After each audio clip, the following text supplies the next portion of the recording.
नमस्कार मित्रांनो, तुमचे स्वागत आहे माझ्या एका नवीन व्हिडिओमध्ये आणि तुमचे स्वागत आहे मायक्रोबायोलॉजी इन मराठी या चॅनलमध्ये.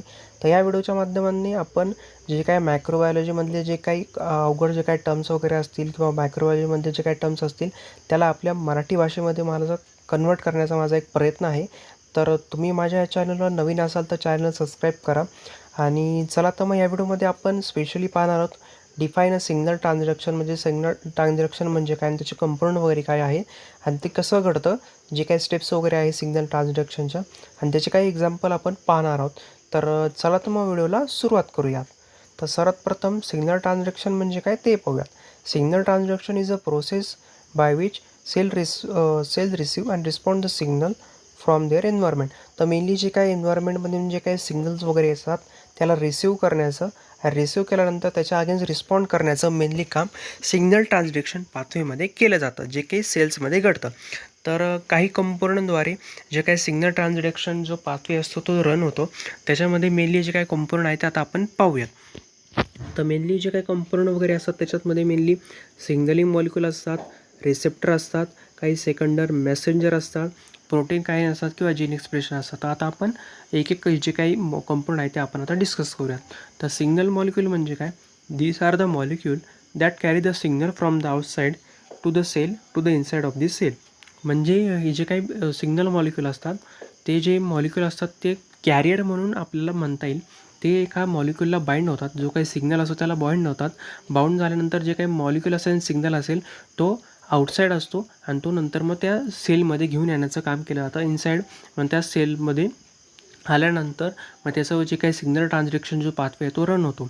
तर मेनली याच्यामध्ये जे काही हॉर्मोन्स वगैरे असतील किंवा न्यूरो ट्रान्समीटर असतील किंवा ग्रोथ फॅक्टर असतील किंवा अदर जे काही सिग्नलिंग मॉलिक्यूल असतात ते मेनली याच्यामध्ये काम येतात. म्हणजे याच्यामध्ये काय केलं जातं, जे काही मॉलिक्यूल असते ते सिग्नलला बाइंड होतात.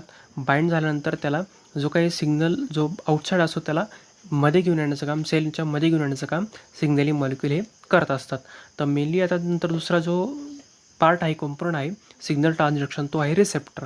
तर रिसेप्टर काय करतात? These are the protein. म्हणजे जे काही रिसेप्टर असतात ते प्रोटीन असतात that are bind to the signal molecule and initiate the signal transaction pathway.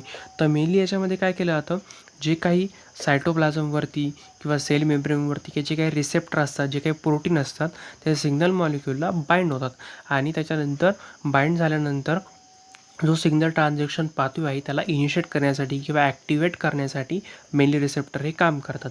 The receptor can located on the cell membrane in the cytoplasm or in the nucleus.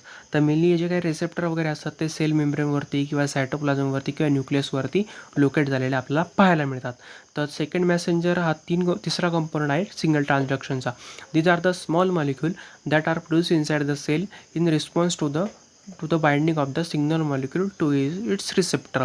तर mainly जे काही असतात ते second Messenger असतात ते small molecule असतात, जे काही प्रोड्यूस होतात सेलमध्ये, जे काही इनसाइड द सेल आणि रिस्पॉन्स, आणि तेच रिस्पॉन्स जनरेट करण्यासाठी कामात येतात. आणि जे काही सिग्नल मॉलिक्यूलला बाइंड झालेले असतात आणि रिसेप्टरला ते तिथे जाऊन बाइंड झाल्यानंतर स्मॉल मॉलिक्यूल हे प्रोड्यूस होतात आणि प्रोड्यूस झाल्यानंतर ते जे काही सेकंडरी मॅसेंजर नंतर मग ते सिग्नल ॲम्प्लिफाय करण्यासाठी किंवा ट्रान्समिट करण्यासाठी जे काही पार्ट वगैरे आहे सेलचे तिथं जो काही सिग्नल आहे तो ट्रान्समिट करण्यासाठी मेनली सेकंड मॅसेंजर किंवा सेकंडरी मॅसेंजर आपल्याला काम करताना पाहायला मिळतात.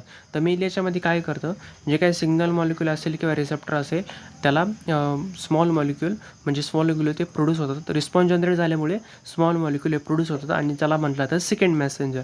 तर सेकंड मॅसेंजर नंतर मग ते सिग्नलला ॲम्प्लिफाय करतात आणि जे काही पार्ट्स वगैरे असतील सेलचे तिथपर्यंत ट्रान्समिट करण्याचं काम करतात.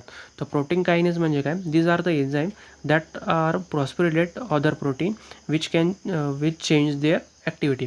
तर मेनली जे काही डिफॉस्फोरिलेटेड जे काही प्रोटीन वगैरे असतात त्याला किंवा एन्झाईम वगैरे असतात त्याला फॉस्फोरिलेट करण्याचं काम तर मेनली प्रोटीन कायनेज हे आपल्याला करतं. तर त्याच्यामुळे जी काही ॲक्टिव्हिटी वगैरे जे काही असते ती एन्झाईमची किंवा प्रोटीनची ती आपल्याला चेंज झालेली पाहायला मिळते, कारण की ती डिफॉस्फोरेटकडून फॉस्फोरेटेड झालेली असते. The protein kinase are often involved in the signal transaction pathway. तर मेनली जे काही प्रोटीन कायनेज असले सिग्नल ट्रान्झॅक्शन पाथवेमध्ये आपल्याला काम येताना पाहायला मिळतात. तर मग gene expression, this is the process by which the gene are turn on or of.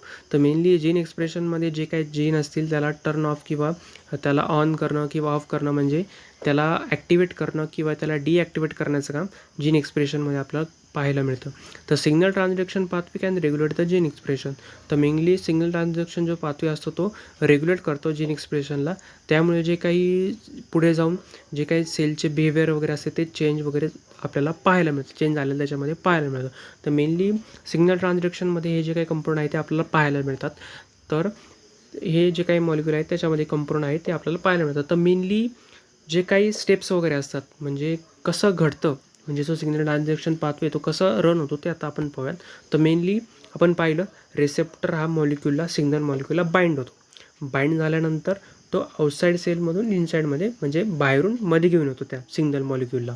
आणि रिसेप्टर काय करतो, ॲक्टिवेट करतो, इनिशिएट करतो सिग्नल ट्रान्झॅक्शन पाथवेला. आणि नंतर मग जो सिग्नल असतो तो ॲम्प्लिफाय झाला ना by the production of the second messenger. तर नंतर मग सेकंड ॲम्प्लिफाय जे सिग्नलला ॲम्प्लिफायफिकेशन केलं जातं बाय दी सेकंडरी मेसेंजर. आणि नंतर मग जो काही सिग्नल वगैरे असतो तो पूर्ण बॉडी पार्टपर्यंत पोहोचवण्यासाठी सेकंड मेसेंजर हे काम करतं. तर पूर्ण पार्टपर्यंत सिग्नल ट्रान्सपोर्ट केला जातो आणि नंतर ज्या सिग्नलला पूर्ण पार्ट नंतर ट्रान्समिट केल्यानंतर त्याचा मग सेल्युलर रिस्पॉन्स हा तो जनरेट होतो आणि त्याच्यामध्ये सिग्नल हा कन्वर्ट होतो सेल्युलर रिस्पॉन्समध्ये. तर मेनली हे जे काही स्टेप्स आहेत ते सिग्नल ट्रान्झॅक्शन आपल्याला पाहायला मिळतात. तर मेनली त्याचं काही एक्झाम्पल आहेत ते आता आपण पाहूयात. The cellular response can be change in their cell metabolism, gene expression and behaviour. तर आपण आता मगाशीच पाहिलं की जे काही सेल्युलर रिस्पॉन्स एकदा जनरेट झाला मग सेलमध्ये जे काही मेटाबॉलिझम वगैरे आहे त्याच्यात चेंज पाहायला मिळतं. जीन एक्सप्रेशन रेग्युलेट होतं आणि त्याची जी सेलची जी बिहेवियर वगैरे असते त्याच्यात आपल्याला चेंजेस वगैरे घडून येतात. तर मग signal transaction pathway are essential for a cell to communicate with each other and respond to the environment. तर मेनली सिग्नल ट्रान्झॅक्शन पाथवेचा मेन रोल काय आहे, तर मेनली जे काही सेल टू सेल कम्युनिकेट करण्यासाठी किंवा त्याला रिस्पॉन्स जनरेट करण्यासाठी एन्व्हायरमेंटसोबत तर मेनली सिग्नल ट्रान्झॅक्शन पाथवे हे मेनली रन केले जातात. They play a role in a different important cellular processes including the cell growth and differentiation and death. तर मेनली हे जे काही त्याचा मेन रोल आपल्याला पाहायला मिळतं सेल्युलर प्रोसेसमध्ये, त्याच्यामध्ये सेलची ग्रोथ वगैरे आहे किंवा डिफरन्सिएशन करण्यासाठी किंवा डेथ फेज जी आहे की सेलची त्यात मेनली सिग्नलिंग पाथवे जे काय आहे ते मेन रोल आपलं पाहायला मिळतात. Here are the some example of the signal transaction pathway. तर म्हणजे काही जे काही एक्झाम्पल वगैरे आहे ते आपण पाहूया. The insulin signalling pathway is involved in the regulation of blood sugar level. तर मेनली जे काही रेग्युलेट होतं ब्लड शुगर लेवलमध्ये त्याच्यामध्ये मेनली इन्सुलिन सिग्नलिंग पाथवे हा इन्वॉल्व असतो. त्याच्यानंतर Wnt signalling pathway is involved in the cell growth and differentiation. म्हणजे जी काही सेल ग्रोथ असेल किंवा डिफरन्सिएशन होत असेल सेलचं त्यावेळेस मेनली वंट सिग्नलिंग पाथवे हा मेनली ते त्याचा रोल आहे प्ले करतो. तर त्याच्यानंतर the MAP kinase signalling pathway is involved in the response to stress and inflammation. जे काही स्ट्रेस किंवा इन्फ्लामेशनचा अगेन्स्ट रिस्पॉन्स जनरेट करण्यासाठी मॅप कायनेज सिग्नलिंग पाथवे हा त्याचा रोल प्ले करतो. तर पुढच्या येणाऱ्या काही व्हिडिओमध्ये आपण मॅप कायनेज हा जो काही पाथवे आहे तो इन डिटेल स्टडी करणार आहोत. तर ह्या व्हिडिओमध्ये आपण सिग्नल ट्रान्झॅक्शन म्हणजे काय आणि त्याचे कंपोनंट वगैरे कोणते आहेत, त्याचे कसं घडतं आणि त्याच्यातले जे काही एक्झाम्पल वगैरे आहे ते आपण या व्हिडिओमध्ये त्याचा ओव्हरव्ह्यू घेतला. तर तुम्हाला माझा हा व्हिडिओ आवडला असेल तर या व्हिडिओला लाईक करायला विसरू नका आणि चॅनलला सबस्क्राईब करायला विसरू नका. चला भेटूया पुढच्या व्हिडिओमध्ये.